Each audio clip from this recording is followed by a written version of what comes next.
did it take them so long to rebuild the temple? And when people read it, just like we do, we're shocked and surprised it took them so long. But even when you look at what God intentionally did to prepare the road for them, it puts it in a greater perspective. It's kind of like if I decided to drop out of school and stop going to school, right? Someone will say, well, how would you drop out of school? You had so much potential.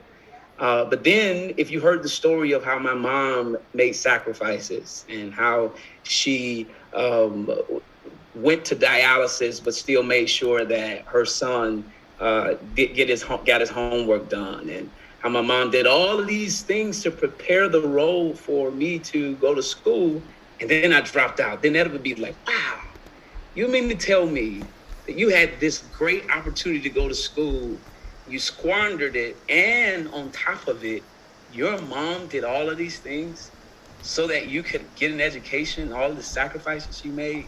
Well, it's similar to this with God, right? When we get to the story of their return, there are a lot of things that God did intentionally to prepare for this to happen, right? This didn't just happen out of osmosis, right? It didn't just happen in the instance of the king of Babylon being conquered by the king of Persia, and it just happened. No, God was doing some strategic things behind the scenes. And that's all of our lives, right? Our lives are just not out of osmosis or out of coincidence. Where we are today is as a result of what God has been doing behind the scenes. And so I really want to emphasize that there are so many things that God was doing behind the scenes to bring about this return, that if we begin to put that in conversation with Haggai, it would really blow our mind. So that's what we're going to talk about today, God's role, what God did, what role did God play in them returning, and why this would have been such a disappointment to God for them to not have built the temple. So let me give you the chronology of Haggai, a timeline. I want to give you a timeline. The word's probably a little unclear, and so I'll kind of read them a little bit, but I want you to see the timeline. So there are 70 years that Judah spent in Babylonian captivity.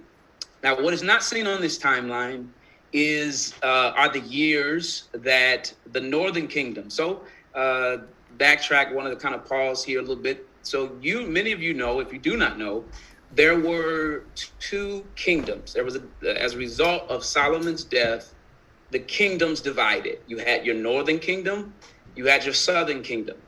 Now, the northern kingdom was your larger kingdom that was comprised of 10 tribes of Israel. So, you have the 12 tribes of Israel. When Solomon dies, his two sons take over and they split it. 2 tribes go to the south, 2 tribes go to the north. Well, the 10 tribes in the north was the larger tribe or the larger kingdom, but they were conquered first. And they were conquered by the Assyrians. In 722 BCE, what is not seen on here, BCE is before the Common Era, before Christ as we identify it as, right? In 722 BCE, the Assyrians conquer the northern kingdom. But then the Assyrians when they conquered the northern kingdom, they try to come after Judah. And you'll see Judah is conquered by Babylon. It's a reason because Judah defends themselves against the greatest Syrian army. You remember the story of Hezekiah turning his face to the wall? Hezekiah was one of those kings that helped the children of Judah, or the people of Judah, defend themselves against this Syrian army. Now, when the historians write the book of Kings and Chronicles, these books illustrate why they are in bondage. And the answer is, we're in bondage because our kings did evil in the sight of God. Now, the kind of argument is this, that the northern kingdom was conquered before the southern kingdom because they had more evil kings. So if you read through the book of Kings and Chronicles, you'll notice that you'll see this king of the northern kingdom who did evil in the sight of God.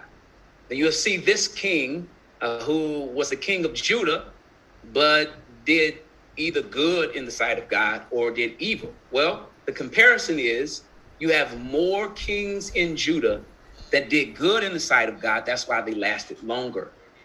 And so in 609 BCE, evil caught up with them. And the Babylonians, God brings this person by the name of Nebuchadnezzar, who is the king of Babylon, and they conquer Judah in 609 BCE. There are, as you'll see, 3 sieges on Judah. And 609 is the first deportation. That's when they first take the first group away. And then in 597, between 597 BCE, 586 BCE, the temple of the Lord in Jerusalem is destroyed. And so between 597 and 586, that's when Babylon really comes in heavy. And so between that time period, you have Nebuchadnezzar, who comes into Judah or Jerusalem, has taken over. And although there are some people still there, they really are under the arm of Babylonian rule. They just have a vassal king. Vassal king means that they have to follow everything that Babylon tells them to. They are under the control of Babylon. So between 597 and 586, they're not their own independent kingdom. They are under the rule of Babylon. And eventually, Nebuchadnezzar just gets angry and frustrated with the whole thing, and he just comes in, destroys everything, and takes everybody to Judah. Everybody to Babylon. And what would ordinarily happen, and this will be seen later on when we see the enemies of Judah. Ordinarily, what happens during captivity, or when a kingdom comes and captures a group of people, what they do is they come into the city and they take the elite, the royals, and they carry them away to captivity, and they leave the peasants. So we'll find out later when the Israelites or the people of Judah return back home, they are fighting or having opposition against the people that were left there. All right, there were a group of people that were left there to just remain. These were the peasants. Kind of like if China came in and captured us, they would take all of the royals, all the people who got money, all of the presidents and the politicians over to China and leave the peasants in Cleveland or in the United States. And if they return back after they were released, it's like they would come back and tell, all right, now we're taking over again. That's kind of like how the returnees were, right? When the returnees returned back to Judah, you had a group of people who had been living there for a long time, for 70 years. They were there for 70 years. And now they come back and say, the Lord told us to build a temple and we back in control. Of course, people are going to be upset, right? And so 586 BCE occurs, and everybody, in terms of who they capture and take over, you read the stories of Daniel, the 3 Hebrew boys, all of those folks who were part of that Babylonian captivity, right?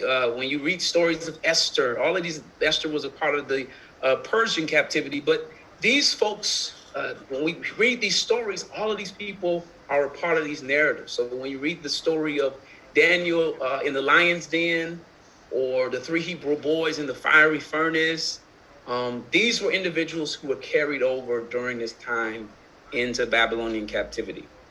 But then in 539 BCE, after 70 years of world dominance from Babylon, a person by the name of King Cyrus arises on the scene. And he comes in, and scripture teaches us in Ezra chapter 1 that he rules everything. He takes over Babylon. He kills the king, takes over everybody that's a part of Babylon, right?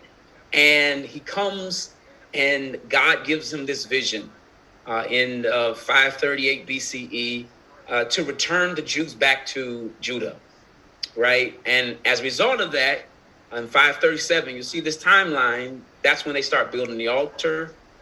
That's when they start restoring the ceremonial decrees. And that's when they lay the foundation. So in 3 years, they have great momentum, right? They're laying the